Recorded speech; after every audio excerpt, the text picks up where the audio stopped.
sport is like the national pastime. That's But in true. the Philippines, some might say that pageantry is the pastime. That's true. You know what? In the Philippines, we have pageants all over the places.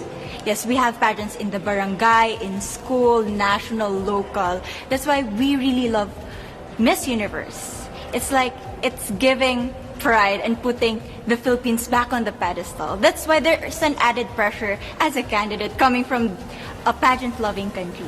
But it's a good pressure. I always look up to our former Miss Universe Philippines. They really did well in the competition. And now this is my time to show who I am, to offer what Rabiya can show to the rest of the universe. So I'm very happy, and at the same time, I'm excited to make all my kababayans proud. And hopefully I do. Why do you think it is that the Philippines love pageants? They have appreciation for beauty.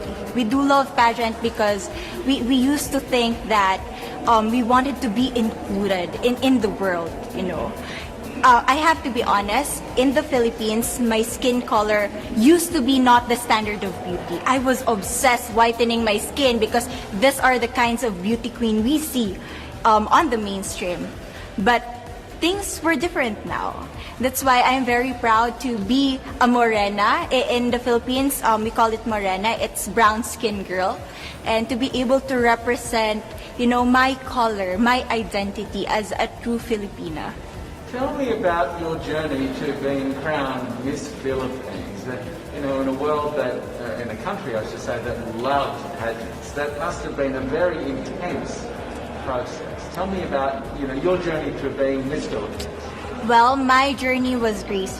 You know what? I started to be a dark horse. Nobody noticed me. Nobody knows I was in the competition up until the preliminary and the coronation night. And when I won, I received different comments. Of course, there were people who didn't expect me to do well, who think that I cheated.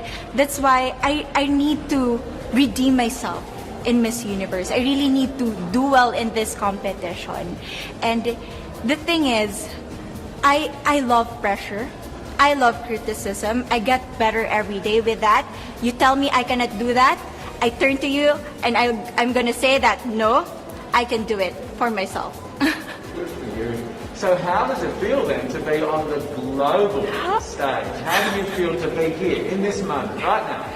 It's crazy, but I'm overwhelmed with the support, not just from the Filipino community, but also from Thailand, Latin countries who do appreciate me as a candidate, as a person.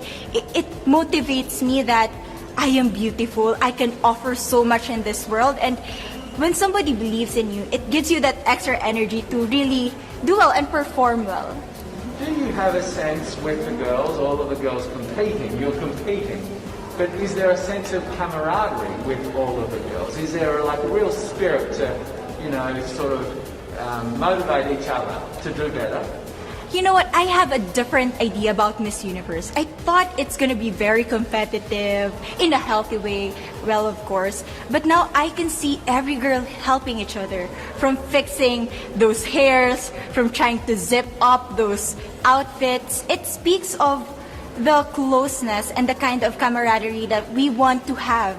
The goal of Miss Universe is not just to crown one girl, but also to build a genuine and long-lasting friendships among us. Would you say within the Miss Universe world, the contestants, is there a sisterhood? Are you sisters? There is sisterhood. I can say I was able to talk to different representatives from different backgrounds, different cultures. And despite our differences, there's so much to be highlighted in what binds us together. And that is because we want to empower women. We want to have our advocacies. We want to speak for the things that we love. And that's a celebration of women and the beauty that we have. So coming out of this week, obviously you would love to be crowned Miss Universe. Of course. And that would be wonderful, of course, for any of you. But what else will you take out of this week? What do you think you'll feel at the end of this week, regardless of the result? How will you be a different person? It's the growth and the development that I was able to have during preparing for this training. I will be honest, there was a moment that I lost my identity. because I was put under pressure. I was in that position in which I feel like I'm not good enough. I'm not a good representative of my country, but I was able to bounce back stronger. And if I was able to do that for Miss Universe, I will be able to do that in life. That is my greatest takeaway from Miss Universe. Okay, so Philippines have a huge amount of fans. Yes. I want you to give us a little bit of a message to the fans here and at home. But send a message. What would you say to all the fans in the Philippines? To all my fans from the Philippines and from all over the world, maraming salamat po. Thank you so much for loving me and for believing in me.